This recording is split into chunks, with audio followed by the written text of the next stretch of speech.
Bonjour à toutes, bonjour à tous, c'est Sangoni, bienvenue pour cette nouvelle vidéo. Merci de suivre ma chaîne, j'ai vu qu'il y avait une centaine de vues, ça me fait hyper plaisir. N'oubliez pas de vous abonner car je vois pas beaucoup d'abonnements. Et je tenais aussi à m'excuser d'avoir été aussi longtemps absent de ma chaîne parce qu'en fait j'ai été pris par mon boulot et je suis tombé malade, mais vraiment malade. Donc j'ai dû être absent un long moment. Mais c'est pas pour ça que ma passion pour Dragon Ball s'est arrêtée.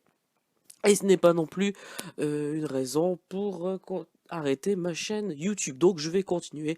Et en 2016, il y aura plein d'autres vidéos. Surtout j'ai plein d'idées sur plein de vidéos. Donc restez sur ma chaîne. L'arc que je vais développer aujourd'hui, parce qu'on va continuer les épisodes de Sangoni, c'est la fin de l'armée du ruban rouge. Donc la saga Baba la sorcière. Communément le tome 9 du manga. Alors si tu n'as pas vu ma vidéo concernant l'armée du ruban rouge, je t'invite à la voir dans le lien ci-dessus. Si tu n'as pas vu Dragon Ball, attention, ça va spoiler grave. Mais vraiment spoiler, donc regarde pas ou regarde les épisodes avant.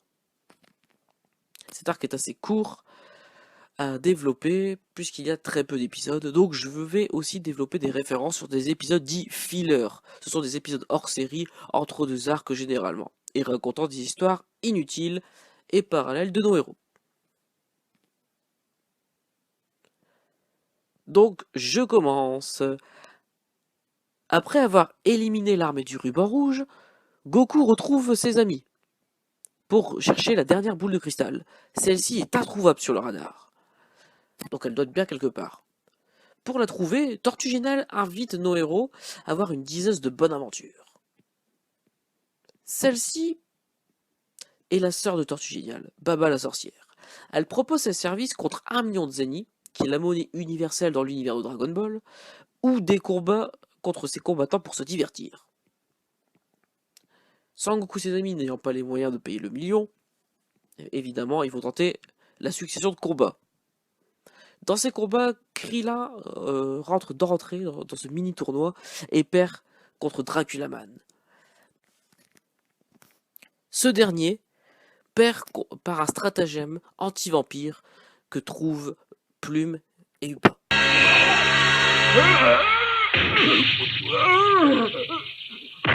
non, ce n'est pas régulier. Vous avez mangé de l'ail, vous savez très bien que les vampires ont horreur de l'ail. Le deuxième adversaire est l'homme invisible, difficile à voir, disons. Mais grâce à Bulma et Tortue Géniale, Yamcha a pu le voir avec un stratagème car va inventer Krillin. C'est le moment!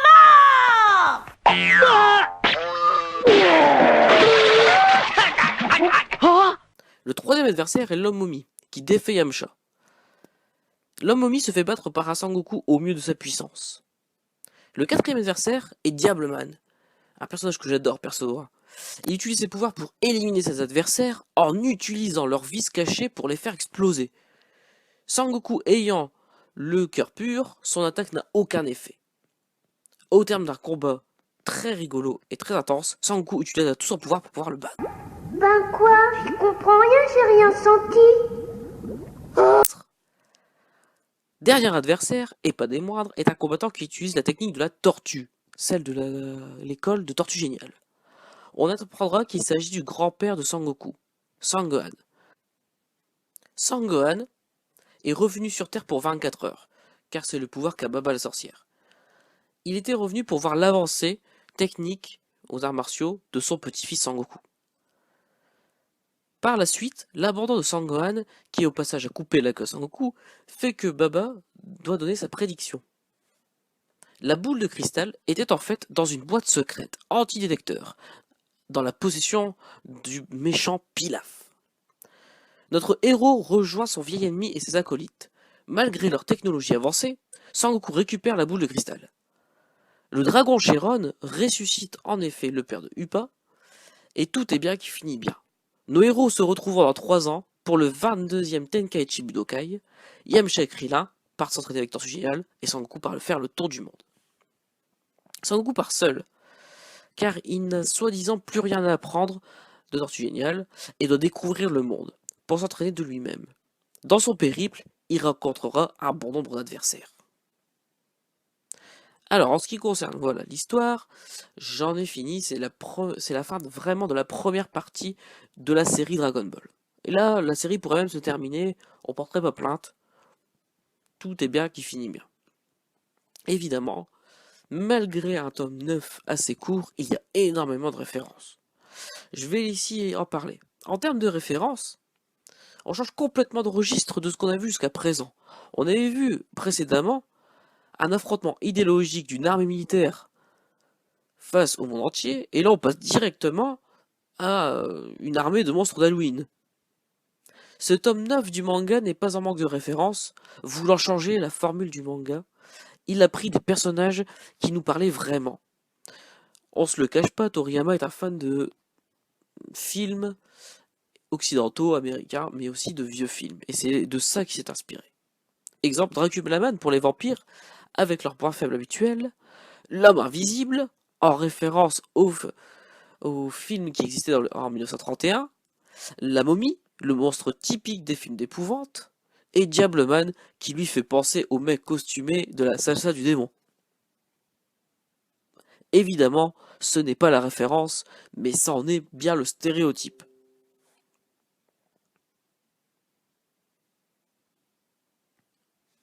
Lorsque le manga est en publication, c'est en 1988. Et le Sentai en cours, vous savez, le Sentai c'est le Bioman, avec tous les forces roses, forces jaunes, forces bleues, voilà, qui paraît tous les ans au Japon. Le Sentai qui est en cours en 1988 est Liveman. Donc ce n'est pas pour rien que le robot de Pilaf est largement inspiré du type de robot Sentai multi-assemblage.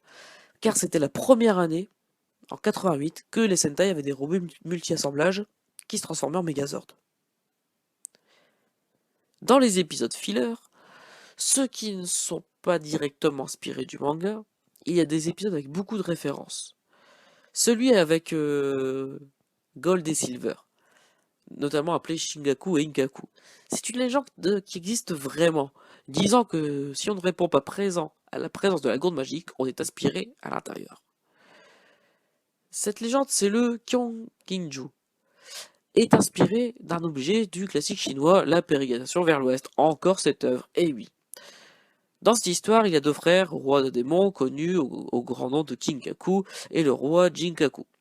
Les frères possèdent 5 objets précieux, dont l'un est appelé la gourde écarlate, qui possède la capacité d'aspirer les adversaires, les faisant fondre une fois piégés à l'intérieur.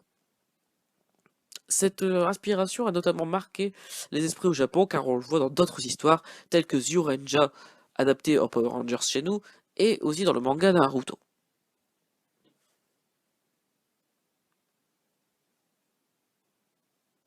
Dans un autre épisode, Sangoku se retrouve dans un village, où un tournoi va avoir lieu, entre deux écoles d'arts martiaux. Mais mon esprit s'est éveillé, parce que j'ai l'œil, quand j'ai vu ce personnage. Et oui, ce personnage en fait n'est pas anodin, c'est en fait le héros de Dragon Boy. Dragon Boy, c'est un manga qui n'a pas très bien fonctionné au Japon, mais c'est un manga qu'avait créé Akira Toriyama avant Dragon Ball, qui devait être le Dragon Ball, mais il n'avait pas fonctionné. Il avait revu sa copie, et il avait fait l'œuvre qu'on connaît tous. Mais, à cette époque-là, Dragon Boy, ça n'avait pas trop fonctionné. Le personnage, c'était lui, et même si ce manga posait les bases de la saga mythique, il n'en est pas moins qu'elle est tombée aux oubliettes. Cette référence, car ça aurait pu être la fin de la série Dragon Ball, ils ont voulu mettre ce personnage dans la série et le mettre face à Sangoku. Donc ils ne se battent pas directement, mais indirectement. C'est quand même un épisode très intéressant. C'est pas une preuve, t'as pu le voler et le jeter ensuite parce que t'avais peur. Je peux dire un mot? Je crois que vous l'avez laissé tomber. Dernière référence, c'est dans le dernier épisode de la première saga Dragon Ball. Oui, le sanglier ailé. Celui que Tortue Géniale et Mickey Crane trouvent étant jeune. Et c'est la première apparition de Tenshin Han et Chaozu, que l'on verra dans une prochaine vidéo, qu'il utilise à des fins lucratives. Et en fait, cette bête en fait est une référence à la mythologie grecque. Voilà, la toile d'animation s'est inspirée de pas mal de choses pour nous faire découvrir autre chose que ce qu'on avait vu dans Dragon Ball.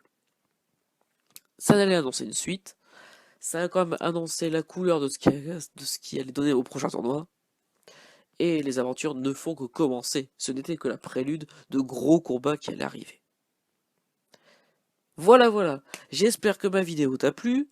Désolé si j'ai une petite voix parce que je suis encore pas très bien. Mais je vais recommencer à faire des vidéos. Alors si mes vidéos t'intéressent, n'hésite pas à t'abonner à ma chaîne. À clique sur le lien, c'est pour t'abonner à ma page Facebook.